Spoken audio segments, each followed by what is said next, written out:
Before we get into how to make professional-looking slides and learning PowerPoint, let's talk about your presentation and presenting. Reviewing your slide deck, practicing, and tailoring your presentation to the audience. After you've created your presentation, review your slide deck. What slides can be combined or perhaps separated into two simpler slides? Are there irrelevant slides? If so, remove or hide them, or use custom slideshow.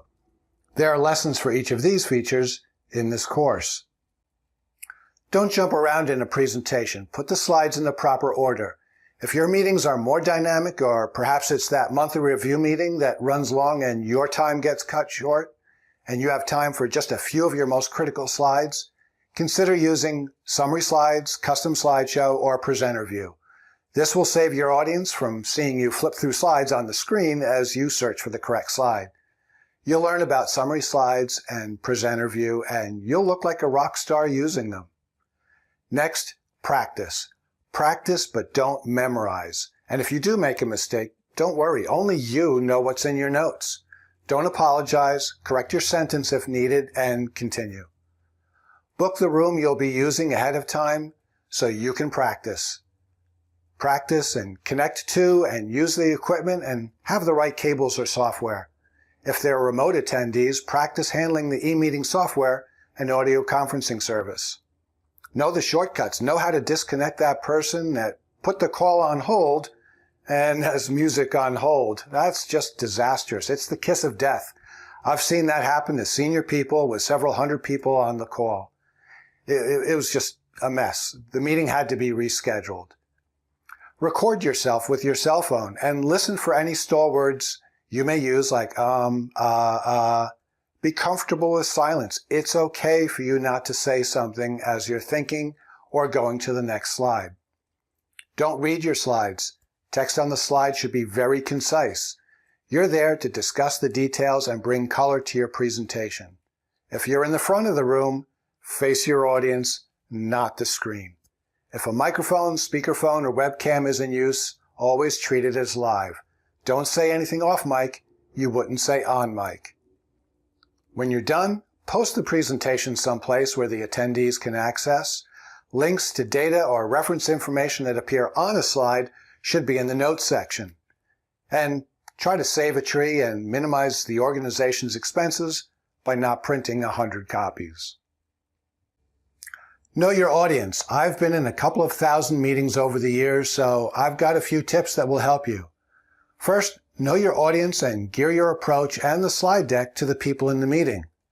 If you're hosting the event, ensure you have the correct people at the meeting and the presentation covers what they are interested in and at the correct level of detail. The invite should have the meeting details and an agenda so people will have the opportunity to prepare if needed or opt out if their presence isn't needed. Regarding specific audience types, when presenting to a global team, be aware of cultural differences. If you need help with this, you can do an internet search for cultural do's and don'ts. When presenting to customers, get immediately to the benefits, how they will benefit from your product or service. Save the company history, org chart, etc. for the appendix, and, of course, the post-presentation conversation. Avoid acronyms and company jargon. I was in a presentation with an IT company years ago, and they kept mentioning DASD, that's D-A-S-D, a number of times as part of our order. I had to ask, what are you referring to? Turns out they were talking about direct access storage devices, something the rest of us call disk drives. If you're presenting to your team, you can be more technical. Don't overwhelm them with data and have a clear call to action. With senior management, the higher up the chain of command they are, the more graphical and concise your slides have to be. Charts need to be very clear, with the axes and units clearly indicated. Don't leave anything to interpretation. Keep the number of slides to an absolute minimum. Plan to take a fair amount of time to create the presentation. Personally, I've spent a lot of time to get 4 or 5 slides down to just one. If you need to, consider using a 4-blocker style slide like I've included as a download for this course. For 4 blockers, don't animate the contents.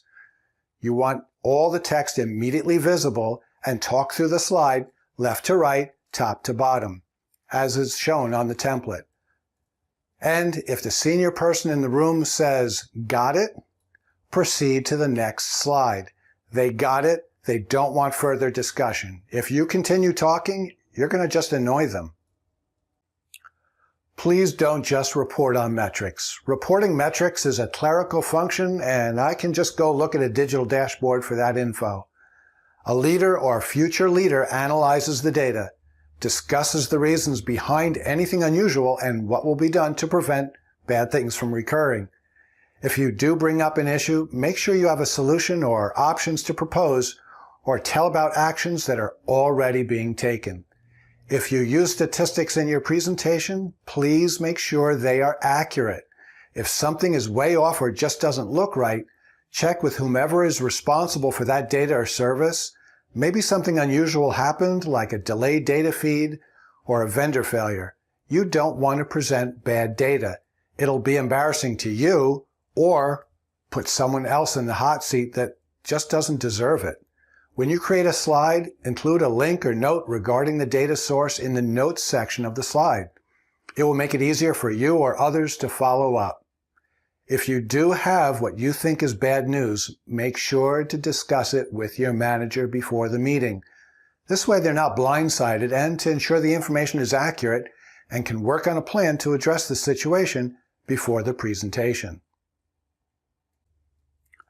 Presentations are for driving action. If you need a person or team to do something, either you or someone assisting you should write down the person responsible, the action that will be taken, and the date it will be done. Include name, action, and date. If you don't have these 3 items, chances are it won't get done. Include this information in the meeting minutes that you communicate to all who were invited. Check out the included downloads for the list of presentation tips and the 4-blocker template. Remember, practice. Record and listen to yourself. Ask a trusted coworker for feedback. And with the advice and information in this course, you'll do great.